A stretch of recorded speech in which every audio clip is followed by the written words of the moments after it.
दिल्ली धमाके पर बोले मंत्री कपिल देव अग्रवाल। कहा, मदरसों की हो जांच, बच्चों को आतंकी बनाने वालों के चेहरे हो बेनकाब। खबर पश्चिमी यूपी के जनपद मुजफ्फरनगर से है। दिल्ली में हुए धमाके के बाद देश भर में गुस्सा और चिंता का माहौल है। इस घटना का लिंक मुजफ्फरनगर से जुड़ने के बाद यूपी में हलचल तेज हो गई है। बताया जा रहा है कि एटीएस ने मुजफ्फरनगर के कई मदरसों पर छापेमारी की और 2 संदिग्धों को हिरासत में लिया। इसी बीच उत्तर प्रदेश सरकार में राज्य मंत्री कपिल देव अग्रवाल ने कड़ी प्रतिक्रिया दी। उन्होंने कहा कि यह हमला देश की एकता पर सीधा प्रहार है। जो लोग दीनी तालीम के नाम पर बच्चों का दिमाग खराब कर आतंक की राह पर भेज रहे हैं, उनके चेहरे बेनकाब होने चाहिए। मंत्री अग्रवाल ने कहा कि प्रदेश के सभी मदरसों की जांच होनी चाहिए ताकि पता चल सके कि कहीं आतंक या कट्टरता फैलाने की गतिविधि तो नहीं चल रही। साथ ही कहा कि योगी सरकार किसी भी हाल में राष्ट्र विरोधी तत्वों को नहीं छोड़ेगी। उन्होंने लोगों से अपील की है कि आतंकवाद के खिलाफ एकजुट होकर आवाज उठाएं और किसी भी संदिग्ध गतिविधि की सूचना तुरंत पुलिस को दें। राज्य मंत्री ने कहा कि राष्ट्र प्रेम से बड़ा कोई धर्म नहीं। युवाओं को शिक्षा संस्थानों में देशभक्ति की भावना जगानी चाहिए। दिल्ली आतंकी हमले के बाद यूपी सरकार ने सभी सुरक्षा एजेंसियों को अलर्ट पर रहने के निर्देश दिए ताकि किसी भी साजिश को समय रहते रोका जा सके।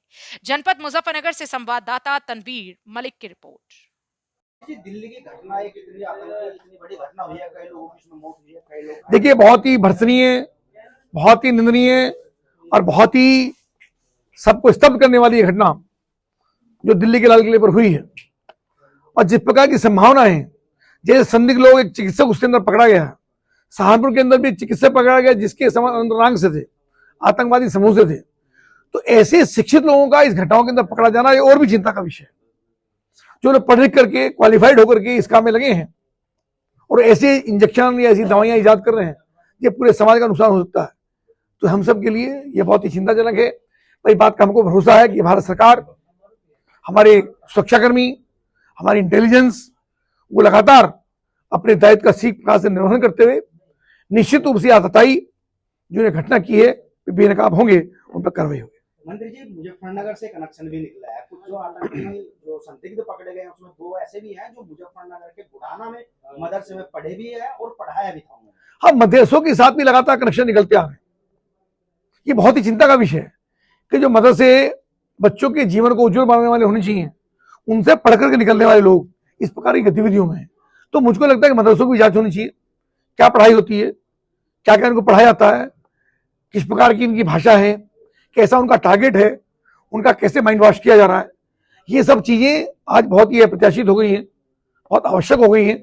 इन सब जो किया जाना, चूंकि देश से बड़ा कुछ नहीं है, देश की सुरक्षा से महत्वपूर्ण कुछ नहीं है, और जब ये आवश्यकता पड़ेगी तो मुझको लगता है सरकार को ये काम करनी चाहिए। मंत्री जी, अहम सवाल, दिल्ली में जिस जगह कांड हुआ है वहां पर जल्दी से गाड़ी नहीं जा सकती, वो गाड़ी लेकर भी चला गया, उसमें आगे। अब देखिए, इसकी जांच हो रही है, इसके बारे में कुछ टिप्पणी, इसके बारे में कुछ जल्दी टिप्पणी करना उचित नहीं है। इतना बड़ा आरडीएक्स दिल्ली के बॉर्डर पर पकड़ा गया, वो हमारे सुरक्षा एजेंसियों नहीं पकड़ा, तो उनकी प्रशंसा भी करता हूं, जिम्मेदारी भी है, बात ठीक है। लेकिन जब पुलिस काम करती है तो कभी कभी कहीं कहीं चूक भी होती है, और निश्चित रूप से ये लोग भी पकड़ से बाहर नहीं रह सकते।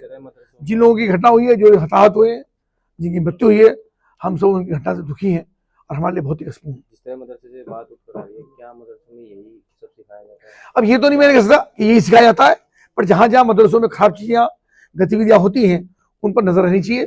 और मैं ये कहना चाहूंगा आपके माध्यम से कि जो मुस्लिम समाज के अग्रज लोग हैं, मौलवी हैं, धर्मगुरु हैं, उनके शिक्षाविद हैं, उनके प्रोफेसर हैं, डॉक्टर हैं, साइंटिस्ट हैं, उनको ये जिम्मेदारी लेकर के आगे आना चाहिए, उनकी निंदा करनी चाहिए जो इन घटना में लिप्त है। चूंकि अगर समाज के अच्छे लोग आगे नहीं आएंगे तो समाज में विद्वेष बढ़ता चला जाएगा। घटना कोई 1, 2, 4, 10 व्यक्ति करते हैं और बदनाम पूरी कौम होती है। तो ये जिम्मेदारी इन सब लोगों की, हमारे मौलवी, हमारे जो इनके मदरसों में पढ़ाने वाले लोग हैं, उन सबकी जिम्मेदारी है कि आकर के ऐसी घटना की निंदा करें, भर्त्सना करें और आगे आकर के इसकी जिम्मेदारी लें कि कोई भी ऐसी घटना करता पकड़ा जाएगा तो हम सब उसके साथ नहीं है।